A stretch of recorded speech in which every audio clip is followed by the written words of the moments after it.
Hello beautiful friends, my name is Kate and this is my channel Trick and Treat, a channel all about trichotillomania. If you are a returning subscriber, welcome back. If you're new here, make sure to hit the subscribe button so that my videos about trichotillomania will show up in your feed and you can get the information that you need. Today we are going to talk about the basics. We are going to answer two specific questions. What is trichotillomania and how do I know if I have trichotillomania? To find out in 7 easy steps, just keep watching. So if you're a Greek god or goddess, or you are fluent in Greek, then you already may be able to dissect the word trichotillomania. But for us mere mortals, let's break it down together. Trich originally comes from thrix, meaning hair. Tillo originally comes from the Greek meaning to pull or to pluck, and mania is unfortunately translated as madness. I personally really dislike the connotations for the last bit of the word, mania, meaning madness, but that is a rant for a completely separate video. If you would like to see me talk about the mania section, please leave me a comment down below and I will dedicate a special video to it. Anyways, altogether, trichotillomania roughly translates from the Greek to mean hair-pulling madness, or it is more commonly known as the hair-pulling disorder. Now, just because you pluck a wayward eyebrow hair or trim some long nose hairs doesn't necessarily mean that you have trichotillomania. It's a bit more involved than that. So according to the US Mental Health Handbook, known as the DSM-5, there are actually 4 different criteria which people who have been professionally diagnosed with trichotillomania have and present with. So let's get into the 4 criteria that you need in order to be diagnosed with trichotillomania. So the first of the 4 criteria is that a person engages in continued hair pulling, which ultimately results in hair loss. Now the 2 important parts of this criteria are the continued section and the hair loss section.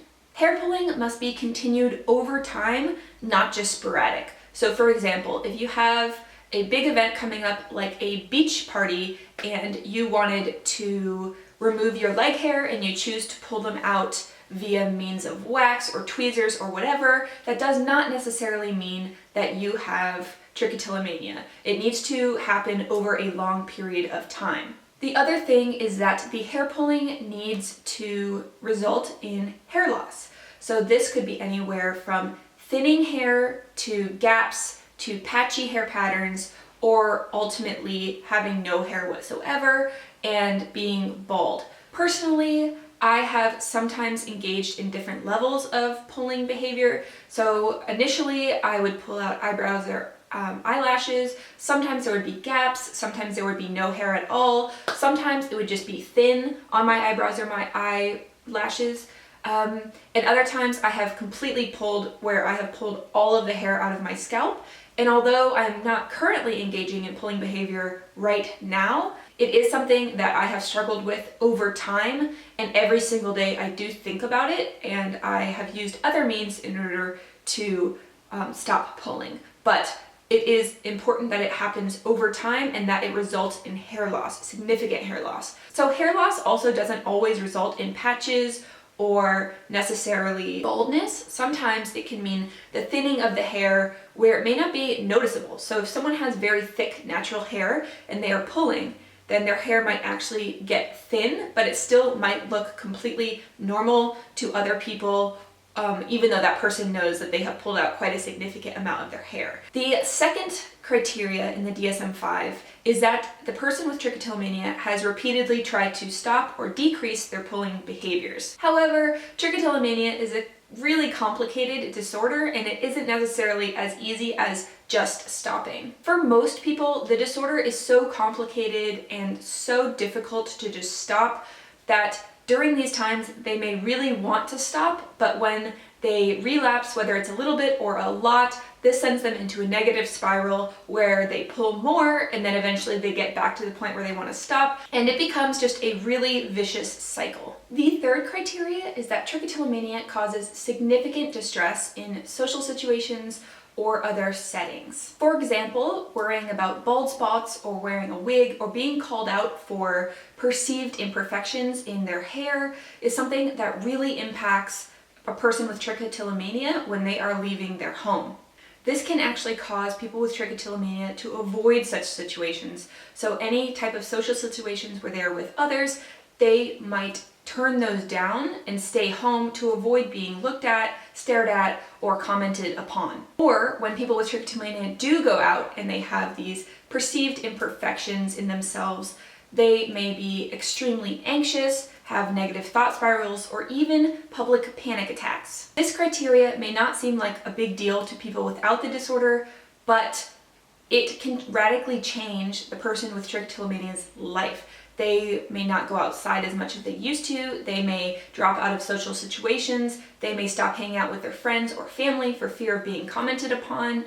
It radically changes their life. So the last criterion in the DSM-5 for diagnosing trichotillomania is that it is not better explained by another disorder. For example, those with body dysmorphic disorder may pluck their hair or perceived imperfections in their hair in order to have a more perfect physical appearance. So that would not be trichotillomania. And also people who have a medical condition such as alopecia, where the hair follows out naturally, would also not be trichotillomania. So my last point today is that, of course, I am not a doctor, and chances are you probably aren't either. And if you are a doctor watching, you may not specialize in this. If you do specialize in this, definitely leave a comment down below. But my main point here is that if you suspect that you have trichotillomania after watching this video, then I strongly recommend that you visit your doctor's office. Before you go, I personally recommend that you make a doctor's note, which is basically a summary of trichotillomania and what it involves,